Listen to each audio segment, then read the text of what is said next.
John Long Silver of John Long Silver Rails, my new train featured YouTube channel. Some of you may have seen me on my son J-Man's Metal Sharks metal detecting channel. Under that channel I go by the name of John Long Silver.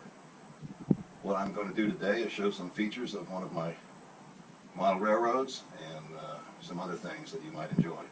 First of all, I'm going to show you my lift bridge, but we'll start with a lift out scene I made out of junk. This is my junkyard, made out of junk. The barbed wire fence is a marked repop, which I carefully painted. I had to cut gates in the fence to make the gates. You might look in there closely and see the junkyard dog. When I was young in the 50s, we had a lot of military surplus stuff, so there was a military surplus bomb. A lot of people made ashtrays out of those. J-Man of the Metal Sharks dug this in my backyard. That's just the way it came out of the ground. Nicely weathered, except I added the junk load, of course. This is a plastic building I found at a train show or somewhere, which I painted to go in the junkyard. I added the smokestack and painted a vending machine. This is a plastic truck that my friend Doug painted and gave to me for my junkyard. I see the front axle just fell off. We'll put that back in. That's the thing about these things happen. Down here is a little junkyard dog that fell over. We'll put him back up. And this is a plastic car kit that instead of assembling as a kit, I made into a junkyard car. This is a part of a toy metal truck trailer, which looks nice and junky, so naturally it's in the yard. And these little automobiles were $1 a piece at a Tallahassee train show a few years ago. Of course, I weathered everything. So this goes here to fill that space for scenery on my layout, but I have to move it now because this is the way I think a lift bridge should be made. And you may be 50-something when you build your layout, but when you're 70-something, you'll be grateful that you did this. A lot of people build the type that's hinged and they lift it up. Requires cutting angles on the track. You might run into alignment difficulties. See this? Doesn't move. No alignment problem once it's in place. It just lifts straight up. You want to make it as light as possible. And the wiring harness is a stranded wire, 18 gauge. If you use solid core bell wire, it's going to break. So don't do that. I simply lay it down on its side in order to get into the interior of my layout. You see, right here, this board is the key to it. The side of the bridge fits tight against this board on either side. Same thing over here, and the lip of the bridge goes right in there. The beauty of it is that whenever you take out the bridge, as a matter of habit, you put in the rail blocks. Believe me, if you don't, you will run a train off of this someday. Guaranteed you'll forget. I know from experience that will happen. Don't let it happen to you. So, I think what we'll do is fire up the railroad for a few minutes. Turn off the radio, we don't want to listen to that. We have to go over here and turn on I have two panels, that's panel A and this is panel B. Power it up. And then I use knife blade switches to power up the accessories. Right here's a knife blade switch. This strip of accessories is now powered. That's the Lionel Ford dealership. You can see people in there eagerly buying automobiles. The cutoff date for my layout is 1962, simply because I couldn't find an MGA, but I did find an MGB. The MGB was a 1962 model. Here's my MGB. I use 1/43 scale models as opposed to the correct scale.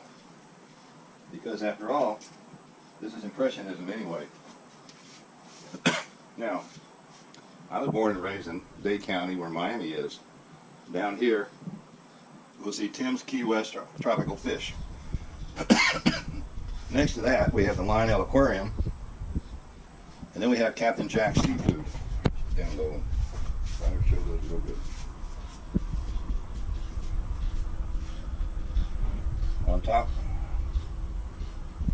top of the tropical fish store, we have this little spinner thing. It's kind of neat. Goes around and around when you spin it.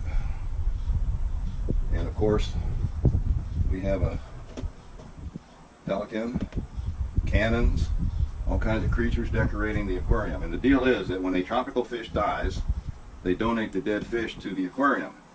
So the aquarium fish are well fed. When the aquarium fish die, they donate the dead fish to Captain Jack's Seafood, so he can sell it to you, his customers. Now you see on top of Captain Jack's a Pensacola Beach sign. This sign is a reproduction of the real sign in Gulf Breeze that leads to Pensacola Beach. And somewhere on here, there it is. Pretty cool. I wish I had one like this, but that was Miami Beach from the day, back in the day. When I was young, Miami Beach was all beautiful neon signs, which are hard to reproduce in model railroading. Okay, we're going to turn on another knife blade switch. Well, then, I guess I switched it the wrong way because nothing happened. There we go. Here you see in front of you the Super Circus. That's a Starline diner there by K-Line. I never could get the smoke unit to work, but that's what it is. This is an original Lionel icing station. This is the fueling station. This is the horse loading platform. Dump car, board unloading car modeled after the American Flyer original, the barrel car, and a milk car. We have a parking siding with a freight on it, and we have a parking siding with a passenger train on it. We have the Lionel Ferris wheel. We have a lot of people, that most of which I painted myself, plus cartoon characters. Here's my Disney parade right here. They sold those about 10 years ago at Toys R Us. I don't think you can get them anymore. When I was young, this character here was called Black Pete. Then he became Peg Leg Pete when that became politically incorrect, and now I don't know what they call him because once again, Peg Leg is politically incorrect too. This is the balancing man on a pole. Fortunately, he's either turned off or quit working. Gets on my nerves wobbling around. I never did put a cutoff switch on there. The Mark Super Circus is pretty rare. I didn't put the flags on because I didn't want them to break. I bought this at a hobby shop about 20 years ago, the balancing clown. Down here are spotlights to illuminate a little bit, at least the interior of the tent. I never did paint the Marx characters because the circus characters are pretty valuable. I have a lot more of them, but there's only so much room on the layout. It's a 3-ring circus. When I was a kid, I used to go to the Clyde Beatty Circus in San Diego because as a Navy brat, that's where my dad was stationed, at North Island. And of course, I like the cartoon characters. They're Jughead, Mickey Mouse, Woody Woodpecker. On this circus, we use old-fashioned outhouses. We don't use the modern portalays. But we do have telephone booths. Here's the swing and the merry-go-round. Now let's see if the swing wants to work today. We'll flip it on.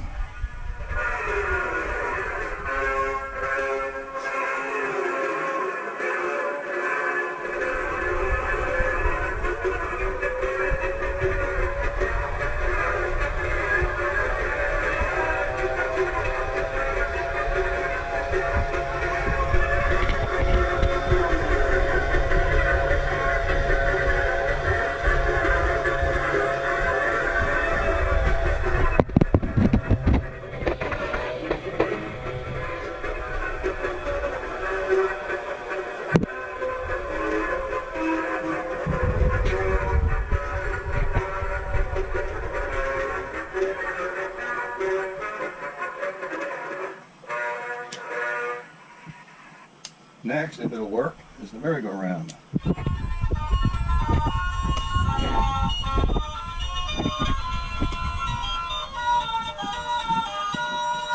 Both of these rides are by Lionel, probably about 20 years ago or so. And then we have well, I have several scenes on this. Let's start over here. And so, this is the Art Deco village, reminiscent of South Florida. Trains go under a huge tunnel where when I have a train wreck it takes about a half an hour to clear.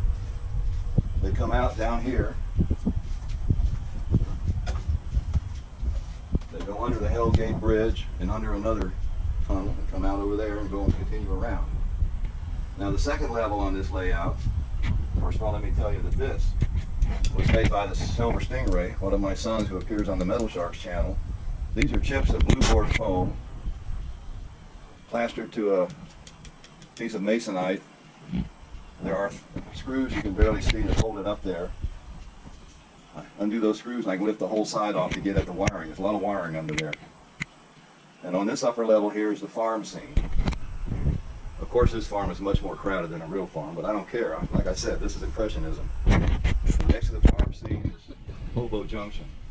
There's a campfire with hobos around it. That little moose figure came from the F.W. Woolworth 10-cent store in Oxnard, California when I was a kid, when my dad was stationed at Point Magoo Naval Air Station. A friend of mine traded me that Lionel water tower where the hobos had moved into because, well, it was broken and I had to repair it. It's supposed to play a harmonica, and there it goes. So it's hard to see those hobos. See.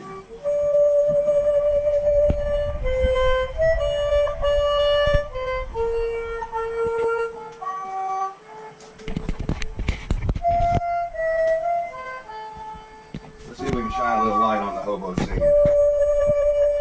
Campfire, and there they are sitting around in their hobo jungle.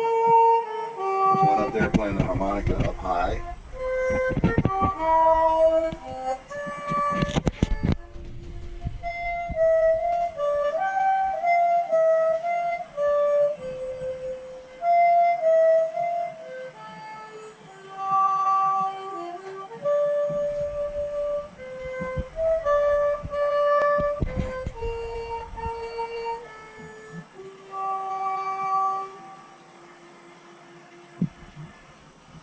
Speaking of the circus, over here on the wall we have a picture of Emmett Kelly, the famous circuit clown, painted by my mother who was a professional artist.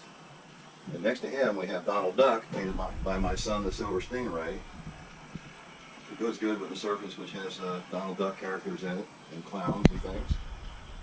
Coincidentally, my grandmother painted a cypress swamp in Tallahassee years ago.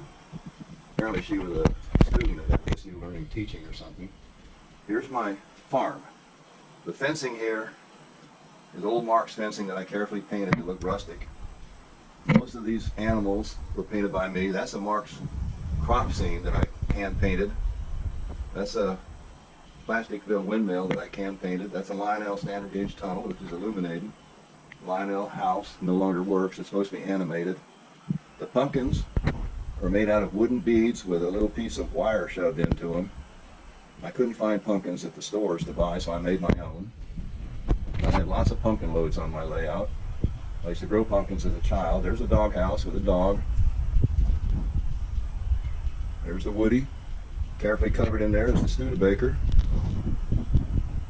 Lots of antique farm equipment. An old Model T on the trailer. Corn crib, rustically painted. Farmer with his bale of whatever it is. Big old horses, little horses, people walking all around doing whatever it is they do. The deal here is the interurban comes in on this track and stops. People get onto the trolley to go to the other city, Winter Park.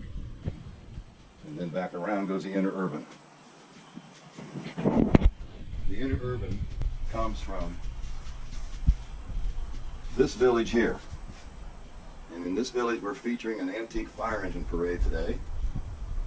I found that fire engine at the Moultrie Auto Show, a wonderful car show. Often you can find die-cast automobiles and all kinds of trains and shotguns and rifles and coins and you name it. You can find it at the car show. It's all there. Here's the MTH car wash. The smoke part never worked, but the car wash part works. And we have some oil wells, reminding me of my childhood in California. We have an antique Lionel passenger train. That's the back street with different buildings. That one I built out of a K-line building. The rest are Mike's train house. That's the graffiti, Mel's Diner from the movie. And if you look carefully, you'll see Toad on the Vespa right down there. And you'll see the Citroen. Of course, Superman's keeping an eye on things for us when he's not up here in the sky. I guess he's chasing Santa Claus up there. The duck paintings were by my mother. She painted them when I was younger and physically able to go duck hunting, which I'm no longer interested in doing. And here's the gas station. That big dinosaur is cast aluminum. When I bought it, it was silver. I got it at the Moultrie Auto Show. And of course it goes perfectly with the Sinclair gas station. And having an extra fire engine, I put it on the roof. I see one of my workers has had an accident. Let's fix him. We don't want anybody laying down on the job. Over here's my Lionel barber shop, which never worked. And it's become my Halloween display, where I put all kinds of characters I find. Meanwhile, there's a robbery going down, and the guy's just been caught. Milkman's not worried about it. Over here, we have the 1950s Corgi Batmobile. Well, there's the Batmobile. They're both 1950s Corgi. There's the Joker. I don't mean they were made in the 50s, I mean they represent the 1950s comic book versions of those cars. Up here, we have a Hudson NASCAR champion automobile. In the early days of NASCAR, the Hudson was very competitive, as was the early Plymouth, even though they were only 6-cylinder.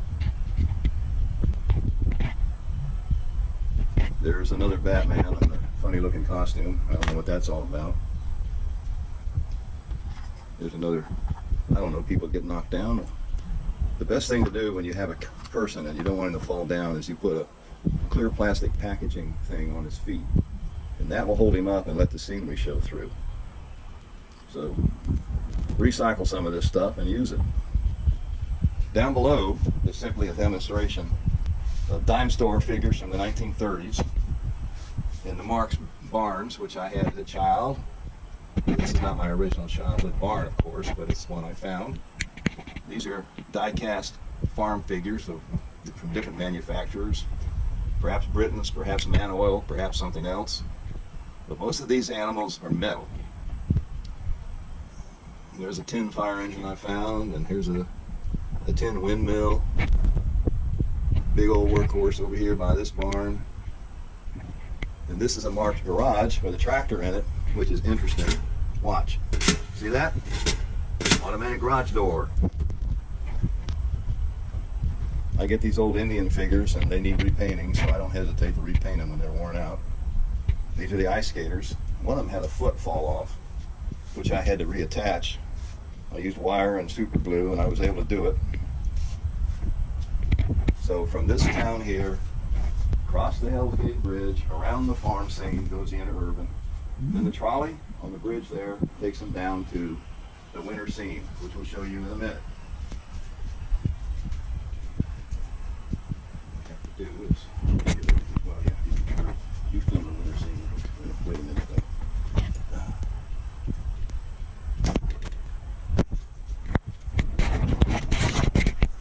All right, it's winter time and it's a cold night.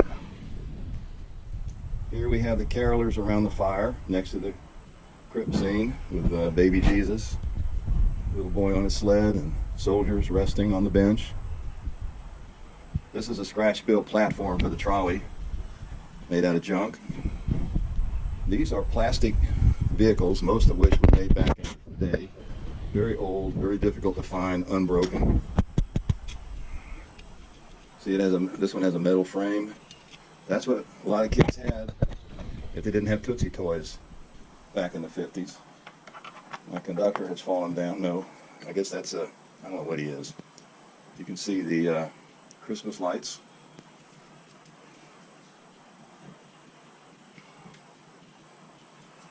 This is a American Flower talking station. I need to adjust it. It's not working at the moment.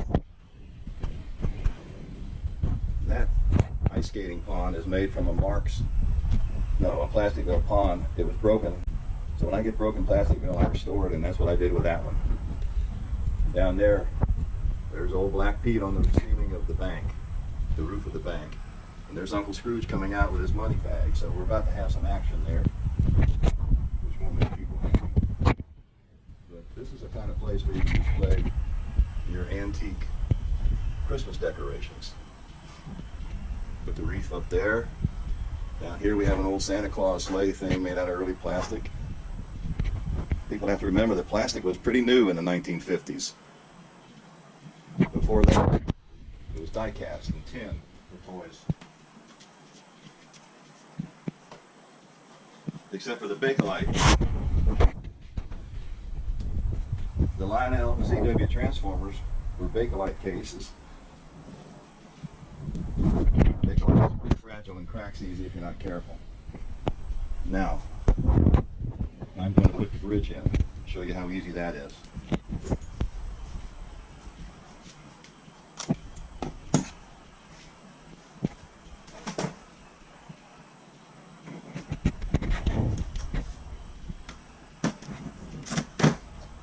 Nothing to it. Doesn't move. I did have to put shims under it in different places to get it just right. Most important thing is alignment. Once you get it aligned, you're good to go. And so, we'll try to film a train going by at track level. Why don't you put the camera here, towards the outer track in that direction.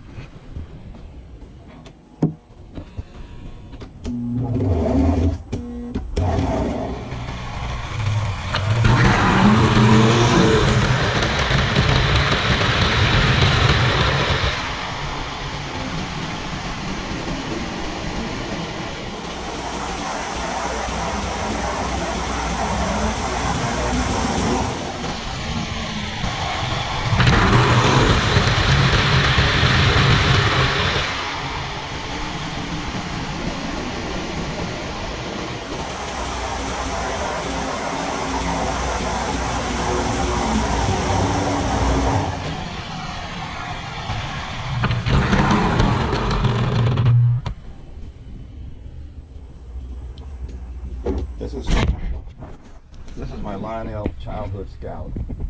When I was a child, of course, I painted it with a brush. Later, I stripped it and started over. I put the handrails on it, painted the wheels white, reminiscent of American Flyer, Tuscan red on the cab roof, and I've got it at the moment pulling marks. And if you'll notice, I have an illuminated marked caboose, which I just finished the other day as one of my projects.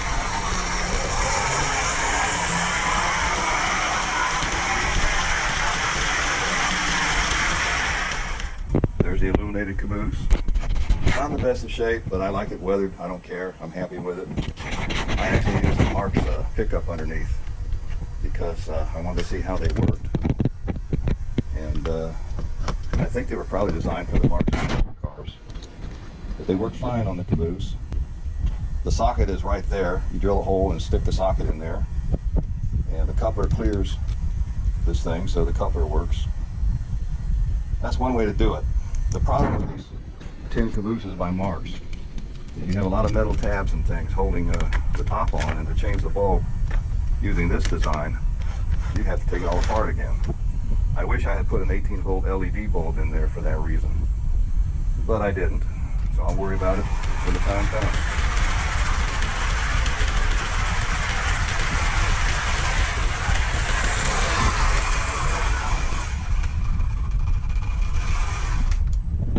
We're going to run the big one. This is the longest train I run on my way out. I forget how many cars it's pulling, maybe 35. And when this thing derails, it's a mess. And the reason how I deal with that is I keep it locked in forward only, because if you suddenly back up, you're liable to push things off the track. It's pulled by the Lionel Virginian, which has 2 motors, and it has magnet traction. It has plenty of power. This is the NPC version. They actually did it right though.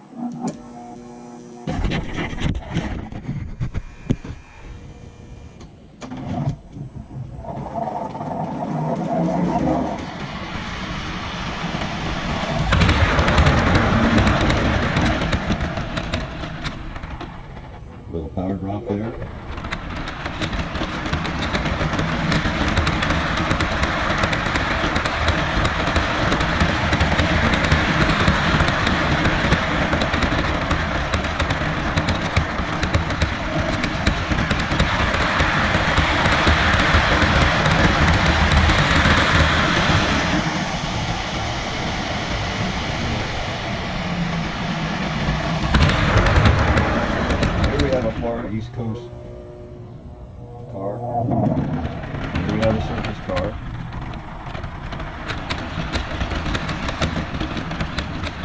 there.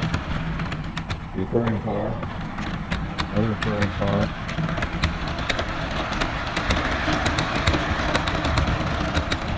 Hercules powder.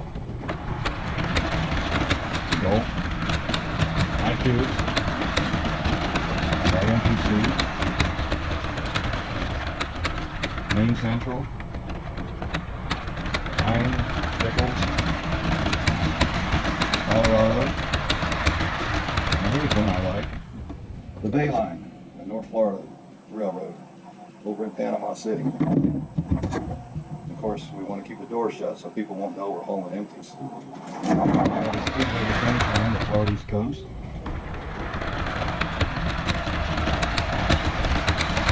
And last but not least, we have like the booth. A little guy over there. So that does it for